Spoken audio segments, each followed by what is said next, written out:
there is a meeting that FIFA has never officially acknowledged. It took place in 1986, behind closed doors, in a city that was already beginning to disappear beneath the weight of its own violence. The men in that room were deciding which country would host the next World Cup. Colombia had already been chosen. Colombia had already been announced. And then, quietly, without a press conference, without a formal explanation, the decision was reversed. FIFA said it was about infrastructure. It was not about infrastructure. To understand what really happened, you have to understand what Colombia was in 1986. Not the Colombia of tourist brochures or coffee advertisements. The Colombia where Pablo Escobar was not yet a legend. He was an active force.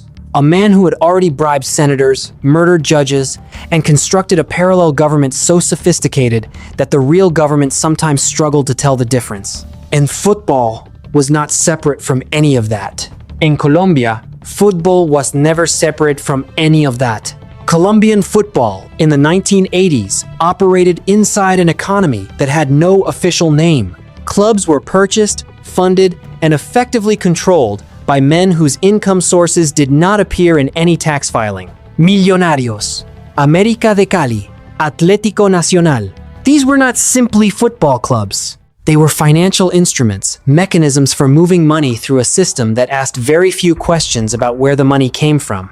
And the football itself was extraordinary.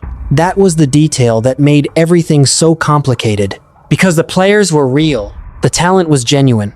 Colombia in the late 1980s was producing some of the most technically gifted, creatively unpredictable footballers South America had ever seen. And a generation of them grew up understanding, at some level, that the men who owned their clubs were not ordinary businessmen. Some of them were fine with that. Some of them had no choice. And some of them tried to walk a line that ultimately proved impossible to walk. René Higuita was the most famous goalkeeper in the world who had never played in a World Cup final. He was also a man who made a decision in 1993 that ended his international career and placed him in a Colombian prison. Higuita traveled to Panama to negotiate the release of a kidnapping victim, a favor, he said, for a friend. That friend was Pablo Escobar. Higuita spent 7 months in prison without trial. He was never formally charged with a crime, but the damage was permanent. And the story of how a World Cup goalkeeper ended up negotiating hostage releases for the most wanted man on the planet is one that Colombian football has never fully explained. Andrés Escobar has no relation to Pablo Escobar.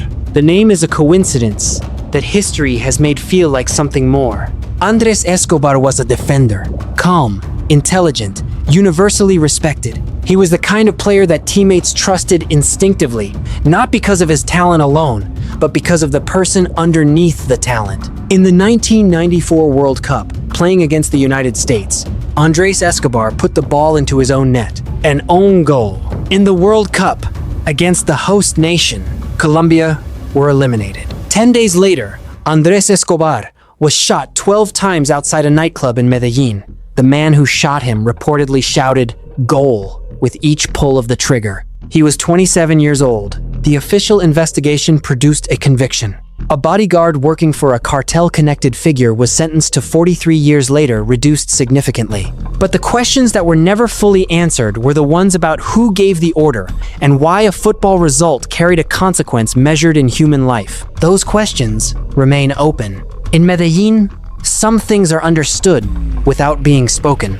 FIFA's relationship with Colombia during this period is a study in institutional selective blindness. The organization knew what Colombian football was financing and what Colombian football was financed by. Reports had circulated within European football governance as early as 1,983 internal memos noting the unusual financial structures of Colombian clubs, the speed of their transfer activity, the origin of the money. Nothing was done. Nothing was said publicly. The football was good, the crowds were full, the television contracts were signed, and FIFA looked in a different direction. The 1986 World Cup decision withdrawing the tournament from Colombia was made not because of infrastructure failure alone, but because the political pressure from multiple governments had reached a point where hosting the event in a country visibly controlled by narco-economics had become diplomatically untenable. Mexico stepped in. Mexico hosted a tournament remembered for Diego Maradona's hand of God and his greatest goal. Colombia disappeared from the narrative. But what Colombia was living through did not disappear. It simply continued, unwatched by the world.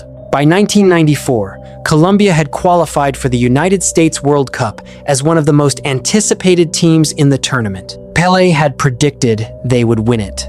The squad was genuinely extraordinary. Valderrama, Asprilla, Higuita, Escobar, a generation of players who had grown up inside one of the most violent, most complex, most extraordinary football environments on earth. And the weight of expectation, not just from fans, not just from a nation, but from the men who had financed the clubs, who had placed the bets, who had particular ideas about what results were acceptable, that weight was real. Several Colombian players have spoken about it in the years since. Not in specific terms. In the way that people speak about something that everyone in the room already understands. After the own goal, after the elimination, after the flight home, Andres Escobar went out. He went to a place where ordinary people went. He was not hiding. He had not done anything wrong in any sense that a reasonable human being would recognize. He had made a mistake in a football match. And for that, in a country where football and power and money had become so completely intertwined that the game itself had lost its separation from consequence for that, he was killed. FIFA published a statement of condolence.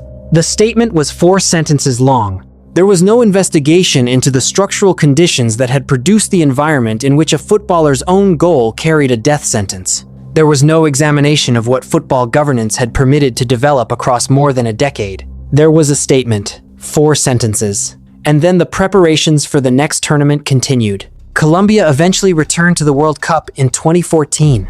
A different country, in many ways, not peaceful, not simple, but different. James Rodriguez scored a goal against Uruguay that is still considered one of the finest in World Cup history. The crowd celebrated the way crowds celebrate when something beautiful happens that carries no shadow. But shadows in football, in Colombian football especially, are not always visible to the people outside looking in.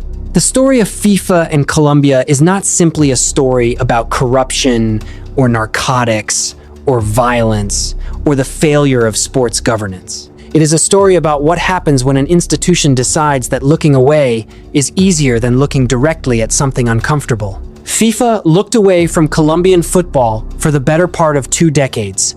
The people who paid the price for that were not FIFA officials in Geneva. They were players, referees, families. A 27-year-old defender who walked out of a nightclub and never came home. Dark World Cup exists to tell the stories that never made it into the official record. The decisions that were made in rooms that had no cameras. The consequences that were felt by people who had no power. The history that FIFA archived, reclassified, or simply chose not to speak about. If you believe that the real history of football is still mostly unwritten, subscribe to Dark World Cup, because we are only beginning to open the files.